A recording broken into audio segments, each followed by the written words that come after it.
Welcome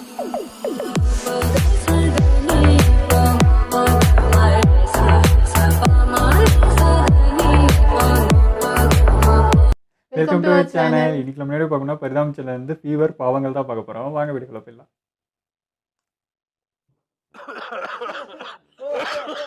எடுத்துங்களா corona வார்டுக்குள்ள வந்த மாதிரி ஆபீஸா இல்ல ஹாஸ்பிடல் ஓபி வாடா இப்படி இருமுறீங்க? யாருக்குலாம்டா உடம்பு சரியில்லை?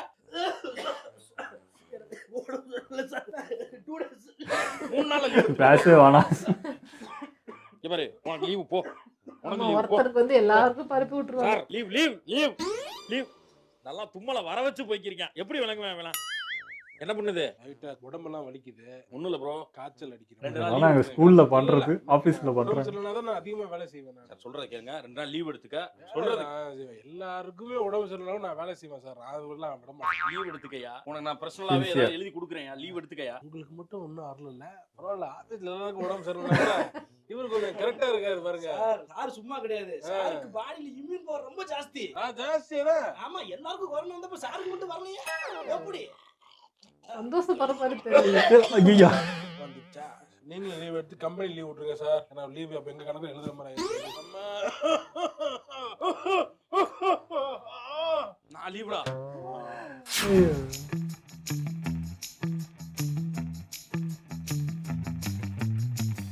ஸ்கூல்ல நினைக்கிறது யார் அதிகமா இருக்கும்னா பிரைஸ் கொடுக்க போறாங்க சார். காம்படிஷனா சார்? காம்படிஷன்னால என்ன உட்காந்துருக்காதானே. டோக்கன், உங்களுக்கு டோக்கன் என்னங்க? ஐயோ 37 சார். 37. உங்களுக்கு அப்புறம் தான் நான் வரேன் போல் இருக்கு. இவரெல்லாம் எதுக்கு வந்து உட்காந்துருக்காரு? வயசான காலத்துல எல்லாம் இது பண்ணி போறத விட்டு உட்காந்துருக்காரு. பெருசு என்ன என்ன பண்ணுது உனக்கு? 2 நாளா இருமலா இருக்கு தம்பி. டைம் வந்துருச்சு உனக்குலாம். இங்க வந்து டைம் வேஸ்ட் பண்ணிட்டு இருக்க. காசு வேஸ்ட். அவ்வளவுதான், முடிஞ்சு போச்சு. இங்க வயசு 2 நாள் நனைஞ்சு போச்சு. ஹாஸ்பிட்டல் கொண்டு வந்து வச்சிருக்காங்க ஸ்வீட்ல வைக்காம. சார் நீங்க டோக்கன் என்ன? 15 என்ன போலையா? 15 போய் 20 போய் 30 போய் அதுக்குள்ள எனக்கு சரியா ஆயிடும். யார் இவன் உள்ள போறாங்க? சார் நர்ஸுக்கு தெரிஞ்சவன் போடுறவன். என்ன பார்த்தாலும் இதே தொல்லையா போச்சு இவங்களுக்குலாம். ஏய் வெளிய போடா முன்னாடி. என்னடா என்ன உட்காருங்க சார். என்னம்மா உனக்கு தெரிஞ்சவன உள்ள ஓடி அடியே? அது மெடிக்கல் ரெப்பியா? மெடிக்கல் சத்தம் போடாதீங்க சார். இந்த ஒரு நீல கலர் சட்டை ஐயா, உங்க டோக்கன் என்ன? என்னது 48ங்க. 48. நீங்க வாங்க முன்னாடி வாங்க. வயசானவர் வாங்க சார். வயசானவரு. வயசானதா விடுவீங்களா? வயசானவருப்பா. எதுக்கு டோக்கன்? வந்துறாதீங்க. இத ஒரு பெஞ்சில லக்க போட்றாங்க சார். இறக்கம் காட்டுங்க. அடுத்து குழந்தை வரும். இது முன்னட கொண்ணா ஆயிடுச்சா என்ன பண்றது? எங்க அடுத்து பாட்டி வரும். நம்ம அந்த டாக்டர் என்னமா உள்ள போய் பண்றாரு? 2 ஊசி டாக்டருங்க. என்ன வியாதி வந்தாலும் 2 ஊசியை போட்டு அனுப்பி விட்டுருவாங்க. இதுக்கு வந்துகிட்டு எவ்வளவு பேர் எவ்வளவு நேரம் எழுக்கிறான் பாருங்க. டக்கு டக்குன்னு குத்தி அனுப்பியா. பேஷண்ட் வந்திருக்காங்க சார். உங்க டோக்கன் என்ன சார்? 75 சார். 75. 45 மனித மேல ஆக மாட்டேங்க. சாயங்காலம் வரலாமே நீங்க. சார் இந்த பேட்டியை தலையில சுத்தி இருக்கவரே, எதுக்கு தேவையில்லாம பேசிக்கிறீங்க? இருக்க முடியலமா. அமைதியா இருங்க. கிறுன்னு வருது. அமைதியா இருங்க கொஞ்ச நேரம். யாராவது உள்ள போற பாருங்க. அவர் கழுவுறவருங்க. சும்மா லூஸ் மாதிரி பேசாதயா. எல்லாம் அமைதியா உட்காருங்க. யாருங்க திரும்ப தேவையில்லாம பேசாதீங்க சார். ஸ்கூல் டீச்சர் மாதிரி பண்ணுது அம்மா. இது யாரு? கீழே விட்டு போறான். 35 நான் கிளம்பிடுவேன் நானு. எனக்கு ரொம்ப உடம்பு சரியில்லை. 3 டோக்கன் தானே. 38 நீங்க வாங்கிட்டு 30 உட்காந்து வா. 35 மேடம் நான் இருக்கு. நான் வந்துட்டேங்க. என் டோக்கன் நீங்க வச்சுக்கோங்க. ஓகேவா? என்ஜாய் பண்ணுங்க. எங்க வர்ற? ஏமா 35 கொடுத்து போயிட்டாரு போங்க. இது என்னது? இது 53. 53. ஐயோ 53 சார். திருப்பிட்டாரு. 38. எனக்கு 42 கொடுங்க. திருப்பி கொடுங்க. வாங்க சார். கொடுத்து அப்படி பார்த்தா 53 டோக்கன் தான். அது உனக்கு முன்னாடி தான். 48 போச்சா? Thank you sir. Thank you. 52 53 53 இல்ல லஞ்ச். 3 மணிக்கு வாங்க. அவ்வளவுதான். நாம கூடிட்டோம். டாக்டர் எனக்கு நடக்கும். எப்ப பாக்குறது? ஏயோ உனக்கு என்னையா பண்ணுது உடம்புக்கு? எனக்கு இருமல், சளி, தொண்டை வலி, காய்ச்சல். எனக்கு அதேதான். இது கொண்டா. என்ன மருந்து அது வாங்கி போலவா? நான் எனக்கு ஒரு செட்டு வாங்கிக்கலையா? என்ன மாப்பிள்ள மூஞ்சி ஒரு மாதிரியா இருக்கு? உடம்பு சரியில்லைடா. உடம்பு சரியில்லை. என்ன பண்ணுது? ஒரு மாதிரி காய்ச்சல் அடிக்கிற மாதிரியே இருக்கு. தெருமுக்கு மெடிக்கலுக்கு போ. அந்த அண்ணன்ட்ட போய் அண்ணே இந்த மாதிரி காய்ச்சல் அடிக்கிற மாதிரி இருக்கு, தொண்டை மாதிரி கவ்வுதுன்னா 2 செட் மாத்திரை கொடுப்பாப்ல. அதை வாங்கி போடு, 20 ரூபா செலவு. டாக்டர் போய் பாத்துறேன்டா. எதுக்கு மாப்பிள்ள நீ டாக்டர் போய் பார்த்தா என்ன பண்ணுவாரு? ஸ்டார்ட் ஒரு சிட்டு எழுதி கொடுப்பாரு. அந்த சிட்டையா ஒரே ஆள் 100 சிட்டையா பார்த்து வச்சிருக்கேன். எவ்வளவு எக்ஸ்பீரியன்ஸ் இருக்கா? நான் சொல்றதை செய். உனக்கு சரியால என்னன்னு கேளு. அப்படிலாம் தேவையே இல்ல. காய்ச்சல் அடிக்குதா இந்த மாத்திரையை போடு. இவனுக்கு சளி பிடிச்சிருக்கா இந்த மாத்திரையை போடு. இருமல் ஆகுதா இந்த டானிக்க குடி. இந்த மாதிரி உனக்கு கவுதா இத போடு. தலைவலியா இத போடு. இதெல்லாம் எப்படா உனக்கு தெரியும்? அவன்கிட்ட மாத்திரை வாங்கி போடுறேன்ல. ஆனா காய்ச்சல் தலைவலி இதுன்னு அப்படின்னா இது கிட்னி ஃபெயிலியர் ஆகி போயிட வேண்டியதுதான். பாக்குறதுன்னு முடிவாயிருச்சு. எதுக்கு மெடிக்கல் ஷாப்? டாக்டரே போய் பாத்துற வேண்டியதானே. டாக்டருக்கு போகணும், டோக்கன் போடணும். 6 மணிக்கு போனாலே 40 டோக்கனுங்கிறாங்க. அப்ப டாக்டர் பார்க்கணும், அவர் எழுதி கொடுத்தது வாங்கணும். வா ஏய், டாக்டர்கிட்ட போனாதான்டா உன் உடம்புல என்னென்ன லெவல்லாம் அதிகமா இருக்கு, எதெல்லாம் கம்மியா இருக்கு, உன் உடம்பு எப்படி இருக்கு, இவன் உடம்பு அதுக்கேத்த எப்படி மாதிரி இருக்கு, டேப்லெட் ரெண்டு பேருக்கு மாறும் தெரியுமா? ஒவ்வொருத்தனோட பிளட் லெவல்ல இருந்து டாப் டு டோ எல்லாமே மாறும்டா. அவங்க அவங்களுக்கு எந்தெந்த மாத்திரை கொடுக்கணும் அதை தான் கொடுக்கணும். அது டாக்டருக்கு தான் தெரியும், பார்மசிஸ்டுக்கு தெரியாது. இங்க பாரு, கண்ட மேனிக்க போய் செட்டுன்னு வாங்கி போட்டு எல்லா ஐடியோஸ் அதெல்லாம் செட் பண்ணிடுவாங்க. பாத்துக்க, ஒண்ணும் ஆகாது. இப்படி இதை வந்தாலும் அதுக்கு என்ன மாத்திரை போடணும்னு கேட்டு வச்சுட்டு அந்த மாத்திரை வாங்கி போட்டா சரியா போயிடும். பின்னாடி தெரியும். ஊசி போடுறானா மதியா? ஊசி வேற போடுறானா? ஆமா, கூடிய விரைவில் உன்னை சவப்பெட்டியில சந்திக்கிறேன். டாக்டர் கூட வலிக்கிற மாதிரி குத்துறாங்க. இவன் வலிக்காதமே குத்தான். நேக்கா குத்துறாங்க பாருங்க. டெவலப் போயிட்டாங்க. பல பேர் இருக்காங்க. ஐயோ, என்னையா இப்படி ஆயிட்டீங்க? ஏன் போய் மெடிக்கல் ஷாப்ல வாங்குற மாத்திரையை போய் டாக்டரை பார்த்து போட்டா தான் என்னையா உங்களுக்கு செலவாகும்ல? சரக்கு பின்னாடி பெரிய செலவு எடுத்து விடுவோம். பரவாயில்லையா? டாக்டருக்கு 500 ரூபாய் செலவு பண்ண மாட்டீங்களா? என்ன சார்? என்னங்க என்ன இருமலா என்ன ஆச்சு? இருமலா இருக்கா? கவ்வுதுங்க. கவுதா? அப்ப இது பண்ணிட வேண்டியதான். மிளகு கொஞ்சம் எடுத்துக்கோங்க. எடுத்துக்கணும். மிளகு ரம்மு புரிஞ்சு போச்சு. ரம்ம வாங்கி அதுல கொஞ்சம் தண்ணியை ஊத்திட்டு அதுல வந்து பெப்பரை போட்டு அடிச்சா சரியாயிரும் சொல்ல போறாதானே? இல்லையே, அதெல்லாம் பழசுங்க. வித்துயாது. அதாங்க அப்படிலாம் போட்டு சரியாகுமா? ஆகாதியா? தெரியுமா? பேசக்கூடாது இல்ல. அது நான் காட்டு மருத்துவம் சொல்றேன், கேட்டுக்கோங்க. காட்டு மருத்துவமா? காட்டு சொல்லு. இஞ்சி கொஞ்சம், தேன். ஆமா, நல்லது. தொண்டைக்கு நல்லது. பெப்பர் நல்லது. கரும்பு தங்கம்பாங்க. அதுக்காக தான் பல வருஷமா போர்லாம் நடந்து இந்தியாவை தேடி வந்த காரணமே மிளகுலாம் ஒரு கதை இருக்கு. கேளியா?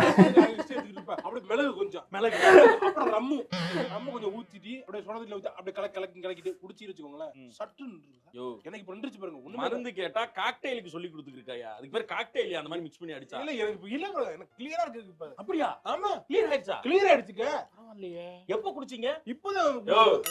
அதுக்கு பேர் கிளியர் ஆகுறது கிடையாது, அதுக்கு பேர் போதைய போட்டா கிளியர் ஆன மாதிரி தான் தெரியும், ஆனா கிளியர் ஆகாது. நானே பாத்துக்கிறேன் சார், டாக்டர் பாத்து. இல்ல என்ன நம்பிக்கை எல்லாம் கொடுங்க. ரம்ம கட் பண்ணுங்க. ரம்மு வேணாம், தேன் வேணாம், போதை வேணாம், எதுவுமே வேணாம். விடுங்க. குறு மிளகு, மிளகு இவ்வளவு அள்ளிக்கங்க. அள்ளிக்கிறேன். வாயில போட்டுக்கோங்க. அடக்கி வச்சுக்கோங்க. ஒரு கடி கடிச்சு விட்டு அப்படியே சார ஃபுல்லா இறக்கி குடிச்சிட்டே இருங்க. இங்கனக்குலாம் எரியுதுங்க. தெரியுதா? ஒண்ணு சரியா போச்சு அவ்வளவுதான். சரியாயிடுச்சு. எங்க நல்லா இருக்க மாதிரி இருக்கா? எல்லாம் வெத்தலை பாக்கு போட்ட பாட்டி மாதிரி ஆயிடுச்சு. அப்படித்தான் காட்டுத்தனமா செஞ்சு சரி பண்ணிடணும். தொண்டை போயிடுச்சு அவருக்கு. பேசிக்கிட்டு இருந்தா நேத்து வரைக்கும் லைட்டா வாதி, இன்னைக்கு காலைல இருந்து வெறும் காத்து தான் வருது. காத்துக்கு போய் செக் பண்றேன் சார். செக் பண்ணுங்க சார். லாக் ஆயிடுச்சா? சார் என்ன சார் தொண்டை பூரா இவ்வளவு புண்ணா இருக்கு? வாய்ஸே வராதே சார். பேச முடியல சார், காத்து தான் வருது. என்ன பண்ணீங்க சார்? என்ன சாப்பிட்டீங்க? மிளகு சாப்பிட்டேன் சார். மிளகு சாப்பிட்டீங்களா? கருப்பு மிளகு. மிளகு நல்லது தானே சார்? எவ்வளவு சாப்பிட்டீங்க மிளகு? நல்லா ஒரு கை பிடி அந்த சாரை உள்ள இறக்க சொன்னாரு சார். பேதி நாய் சார் உங்களை வந்து மிளகு அவ்வளவு சாப்பிட சொன்னது? நாய்லாம் பேச தேவையே கிடையாது. வைத்தியம் பார்க்கறதா அதை மட்டும் பாருங்க சார். மிளகு சாப்பிட்டா தொண்டைக்கு நல்லது.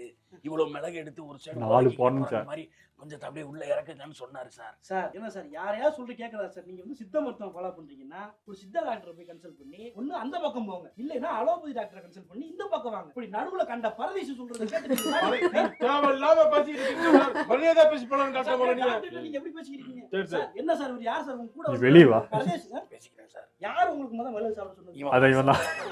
காட்டுக்கு ஒரு சொல்றத செக் பண்ணிக்கிறேன் சார். உங்களுக்கு தொண்டை ஃபுல்லா அவுட். எனக்கு தெரிஞ்சு நீங்க இஎன்டி டாக்டர் சீக்கிரமா பாக்குறது நல்லது. மொத்தமா உங்களுக்கு வாய்ஸே போனாலும் கூட போகலாம். சார் பில்லு 200 ரூபா வந்திருக்கு. பில்லே வேணாம் சார். இந்த டாக்டர் கன்சல்ட் பண்ணி நீங்க முடிச்சுக்கங்க சார். இந்த சேர் எவ்வளவு சார் வரும்? 350 ரூபா சார். உங்களுக்கு ஜிபே பண்ணிடுறேன் சார். இதை மட்டும் எடுத்துக்கிறேன். எடுத்துங்க சார். என்ன கிளம்புறேன். நான் போயிட்டு படிக்க அடுத்த டிகிரி போடலான்னு இருக்கேன். டேய் பிஇ முடிச்சதுக்கே வேலை எல்லாம் வாய பத்து சுத்திக்கி இருக்க. பிஇ முடிச்சாதான் இப்படி உட்காந்துருக்கேன் நானு. என்னடா சொல்ற? என்னடா அன்னைக்கு தான் டிராவிடு என்ன பண்றதுன்னு தெரியலையே, பையன் அப்படி உருப்படாம போயிடுவான்னு பார்த்து ஒரு மெடிக்கல் ஷாப் வச்சு கொடுத்தாரு. சரி டேய் சிக்கன் குனியா வந்துச்சு. சிக்கன் குனியா வந்துருச்சா? கடை சொந்த கடையா மாத்தி டெங்கு வந்துச்சு. அந்த காம்ப்ளெக்ஸே வாங்கிட்டான். எது கொரோனா வந்துச்சு. 4 கடையை வாங்கி வியாபாரம் பார்த்துக்கிட்டு இருக்கான். உட்காந்துட்டு வீடு கட்டிட்டா ரேஞ்ச் ரோட்ல போயிட்டு அவர் ரேஞ்ச் அன்னைக்கு வேற மாதிரி நான் இதுக்கப்புறம் இந்த ஆப்பர்ச்சுனிட்டி விடுறதா இல்ல. நான் போறேன் மெடிக்கல் ஷாப் வைக்க என்ன வேணுமோ படிக்கிறேன், மெடிக்கல் ஷாப் வைக்கிறேன், நான் பெரிய ஆளா மாறி காட்டுறேன். டேய் மெண்டல், அதுக்கெல்லாம் எக்ஸ்பீரியன்ஸ் வேணும், சில நேக்கு போக்கு தெரியணும், அதெல்லாம் நல்லா படிக்கணும்டா, அப்பதான்டா அதெல்லாம் பண்ண முடியும். டேய் நீ சொல்ற மாதிரிலாம் டாக்டரே சம்பாதிக்க முடியாதுடா. டாக்டர் சம்பாதிக்க முடியாது, மெடிக்கல் ஷாப் தான் சம்பாதிக்க முடியும். இங்க பார், காட்டு யானையை எந்த கத்திரிக்கோளாலும் தடுக்க முடியாது கோபி. காட்டு யானை கத்திரிக்கோலா? டேய் என்னடா டைமிங்கே இல்லடா, அது இது காடா. நீ இப்படியே பேசிக்கிட்டே திரி, நான் அப்படியே மாஸ்க் வித்து எலன் மஸ்க் ஈக்குவலா வந்து ஏற்றேன் பாரு. வரேன் பாரு, வரேன் பாருடா. ஊர்ல எவனாவது நல்லா பிசினஸ் பண்ணிட்டா இல்ல ஒரு நல்ல பிசினஸ் மாடல் வச்சிருந்தானா இவங்களுக்கு பொறுக்காது. இவன் பண்ணிட்டானே நம்ம பண்ணணும்னே போய் பண்றதுக்கு ஒரு கூட்டமே திடீராங்க. இவங்களை திருத்த முடியாது. வாடா. என்னடா இருமுற? என்னாச்சு? சளி பிடிச்சிருக்குமா? உடம்பு சரியில்லையா? போச்சு. காய்ச்சடிக்குதா பாருமா. ஆமாடா, காய்ச்சல் அடிக்குது, கொதிக்குது. போய் ஆஸ்பத்திரிக்கு போயிட்டு வா டாக்டர்கிட்ட. இதெல்லாம் வேணாம்மா, நீ எனக்கு ரசம் வச்சு கொடு. ரசம் வச்சு கொடுக்கவா? சரி போ, நான் ஒண்ணு போடுவேல. சரி போட்டு தரேன், போ படு போ. சரி நல்ல வேலை, இவன்றனால தப்பிச்சேன். இவருனா நம்மள போட்டு கழுத்தை அறுத்து போடுவாரு. என்ன சத்தம்? என்னங்க? புரியுதுங்க, புரியுது. வாங்க, உங்களுக்கு என்ன வேணும்? என்ன பண்ணி ரசம் வச்சு ரசமா? அரைச்ச ரசம் வையே. அரைச்ச ரசம்னா அரைச்ச ரசம் நண்டு வச்சு அந்த மாதிரி வைக்கணுமா? வச்சு போ துவையல் ஒண்ணு வச்சு விட்டுறேன். சரி பருப்பு வச்சு தரேன். பட்டை மிளகாய் சரி வச்சு தரேன், வச்சு தரேன். அப்படியே வரட்டி ஒண்ணு போட்டு வரட்டியா? ரஸ்க் பாக்கெட் வாங்கி. இது ரஸ்க் திங்கிறக்கா உங்களுக்கு காய்ச்சல் வருதா? இல்ல காய்ச்சல் வரதுனால அது திங்கிறீங்க? காய்ச்சல் வருதுன்னு சரி சரி போங்க, வாங்கி வைக்கிறேன் போங்க. அவ்வளவுதான், நீ கொன்றுவாங்க 2 நாளைக்கு. இவர் இதை பண்ணும் பாரு, அந்த அவன் வந்து இடிச்ச புளி ரசம் வையும்பான், இந்த ஆளு தக்காளி ரசம் வையும்பாங்க. அவ்வளவுதான், நம்ம தாலி அறுத்துருவாங்க இன்னைக்கு. என்னங்க சுடு தண்ணியா? குடிக்கிறதுக்கா? குடிக்கிறதுக்கா? குடிக்கிறது. சுட தண்ணி குடிக்கிறது. குடிக்கிறதுக்கா? சுட தண்ணி எடுத்துட்டு வரேன். சுடு தண்ணி எடுத்துட்டு வரேன். அனத்தாம இருங்க, உங்க வயசுக்குலாம் நீங்க அனத்த கூடாது. காய்ச்சல் இன்னைக்கு தான் அடிக்குதா புதுசா? போங்க போய் படுங்க. ஏன் இங்கே உட்காருங்க? என்னங்க கொஞ்சம் போட்டு கேப்பேன் நானு. உடம்பு சரியில்லை தானே? ஆமா. உடம்பு சரியில்லைன்னா படுத்து தூங்கணும். போங்க, ரெஸ்ட் எடுக்கணும். பார்க்க கூடாது, டிவி எல்லாம் பார்க்க கூடாது, மேற்கொண்டு காய்ச்சல் வரும். போங்க. நான் இட்லியை வச்சுட்டு தக்காளி சட்னியா தேங்காய் சட்னியா? தக்காளி சட்னி. தக்காளி சட்னி பண்ணி தரேன், சாப்பிட்டு படுத்து தூங்கணும். சீரியலுக்குள்ள எல்லாம் வரக்கூடாது, அவ்வளவுதான் மரியாதை. அடே உனக்கு என்னடா? உனக்கு என்ன? எனக்கு இந்த தொண்டை கரகரப்புக்கு சரி மிளகு மட்டும் நைஸா நச்சு கஷாயம் வேணுமா? நான் போட்டு தரேன், போய் எடுத்துட்டு வரேன். போ, சீரியல் பார்க்க கூடாது, இங்கே வரணும்.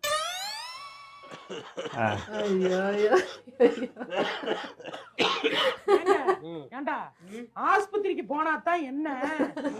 ஆஸ்பத்திரிக்கு எல்லாம் போயிட்டேன்னா அப்புறம் ஆஸ்பத்திரிக்கே உடம்பு பழகிடும். சரியாகாது, அப்புறமே மாத்திரை போட்டாதான் சரியாகும். அதான் ஹாஸ்பிட்டலுக்கு போனா சரியாயிரும். ஏன் உசுர வாங்க முடியாதுல்ல?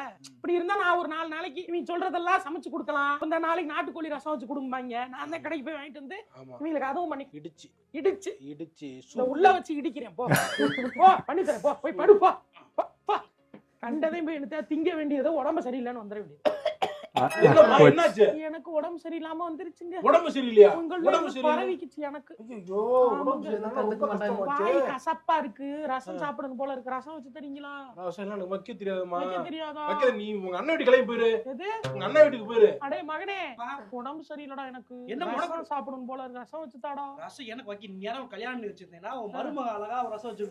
ஏன்டா உன் கை இப்படி போயிருச்சா? உன்னால சமைக்க முடியாதா? அப்படி இல்லம்மா, தோதுக்கு உனக்கு ஒத்தாசையா இருக்குமே. என்ன ஒத்தாசை? 2 பேரும் இப்ப நான் யூடியூப போட்டு விடுறேன், ரசம் எப்படி வைக்கிறேன்னு பார்த்து வச்சு தரீங்க. ரசம் வைக்கிறது இல்ல. பரவாயில்ல, உப்பு கூட குறைச்சல இருந்தாலும் நான் சாப்பிட்டுக்கிறேன். உடம்பு சரியில்லை. டாக்டர்கிட்ட போயிடலாமாப்பா? ஆஸ்பத்திரிக்கு போனா அதுவே பழகிரும். அது வேற மாதிரி. இந்தங்க சோஃபாலே படுக்கிறேன், இந்த சீரியல பாத்துக்கிறீங்க. 2 பேரும் பேசாம. டேய், நாட்டுக்கோழி நல்லா நச்சு ரசம் வைங்க. நீங்க ஆட்டு எலும்பு இருக்குல்ல, சூப்பா போங்க பண்ணி கொடுங்க. அது எனக்கு வைக்க தெரியாது. பண்ணிக்கடா, எப்ப பார்த்தாலும் நாங்க மட்டும் தான் பண்ணணுமா? 4 நாளா படுத்திய உசுர வாங்கிருக்கீங்க, சும்மா 2 நாளாச்சும் பண்ணி கொடுக்குறீங்க. என்ன நினைச்சுக்கிறீங்க? பாக்கியலட்சுமியில என்ன பண்ணாங்க? விளக்கிற வேலை இல்ல, என்ன தேய்ச்சி பண்ணிக்கிருப்பேன் இவனுக்கு. வீடியோ சூப்பராக இருந்ததுங்க. ஆனால் என்ன இப்போ இவங்க இரும்பு எனக்கு இரும்பு ஸ்டார்ட். இவ்வளோனா நல்லா தான் இருந்தேன். போன வீடியோ ஒரு சொட்டு இரும்பல் வரல. இப்போ என்னன்னு தெரியல, இரும்பல் அப்படியே ஸ்டாப் ஆகுது. இதேனா வியாதி, இதை பார்த்தா வருமா என்னன்னு தெரியல, ஒரு மாதிரி கரகரன்னு ஆகுது எனக்கு தோண்ட. நானும் முன்ன கோல்டு இல்லை இருமுன்னா டக்குன்னு போய் ஹாஸ்பிட்டல் நிற்கிறவன் தான். இதே மாதிரி டோக்கன் போட்டு லைனை நிற்கிறவன் தான். ஆனால் அங்கே போனதுக்கு அப்புறம் தான் எனக்கு என்ன சொல்ல இன்னும் அதிகமான மாதிரி இருக்கும். எல்லாம் இரும்பு பண்ணப்போ அங்கே உட்காரப்போ தான் இன்னும் அதிகமான மாதிரி ஒரு ஃபீல் இருக்கும். இல்லையா சலிச்சு போய் சரியான மாதிரி ஒரு ஃபீல் இருக்கும். அவ்வளோ நேரம் நான் காலைல 9 மணிக்கு போய் டோக்கன் போடுறவன் 2-3 மணிக்கிட்ட ஆகும். அவங்களாம் லஞ்சு முடிச்சுட்டே வந்துடுவாங்க. அவ்வளோ நேரம் ஆகும். அவ்வளோ நேரத்துக்கு இதே எனக்கு சரியான மாதிரி இருக்குது, முன்னத்துக்கு இப்போ இரும்பல் குறைஞ்ச மாதிரி இது, வாடா வீட்டுக்கே போயிடலாம் அப்படின்ற மாதிரி இருக்கும். ஆனால் இதில் ஒரு இன்ஃபர்மேஷன் சொல்லியிருந்தாங்க, அது கண்டிப்பாக ஃபாலோ பண்ணுங்க. இந்த மாதிரி மெடிக்கலில் போயிட்டு நம்மளாம் வாங்கி போகிறது ரொம்ப ரொம்ப ரொம்ப டேஞ்சர் அது. ஏன்னா நம்ம இப்போ சொல்லுவோம், நம்ம போய் பாரு ஹாஸ்பிட்டலில் போயிட்டு நம்ம வாங்கி போட்டால் 4 நாள் 5 நாள் அது சரியாகிறதுக்கு. மெடிக்கலில் பாரு போட்டால் உடனே நம்ம ரன் ஆகிட்டோம் பாரு அப்படின்னா அது ஹெவி டோஸ் கொடுக்குறாங்க. அந்த ஹெவி டோஸை நீங்கள் அடிக்கடிக்கு எப்பயோ ஒரு முறை ரேராக போகிறது பிரச்சனை இல்லை. ஆனால் எப்போ கோல்டு வந்தால் நான் போய் வாங்கி போட்டுக்கிட்டேன், எனக்கு டைம் இல்லை, எனக்கு ஒர்க் இருக்குது, இன்றைக்கி லீவ் போடுங்க அப்படின்னு சொல்லிட்டு நம்ம இதை பண்ண ஆரம்பிச்சோன்னா கண்டிப்பாக அதோட பின்விளைவு ரொம்ப மோசமாக இருக்கும். இன்றைக்கி 10 ரூபாயில் முடிஞ்சிச்சு, செலவு கம்மி, அங்கே போயிட்டு நான் டைம் வேஸ்ட் பண்ணல, காசு வேஸ்ட் பண்ணல நம்ம நினச்சோன்னா பின்னாடி அது பெரிய செலவை எடுத்த ஆரம்பிக்கும்.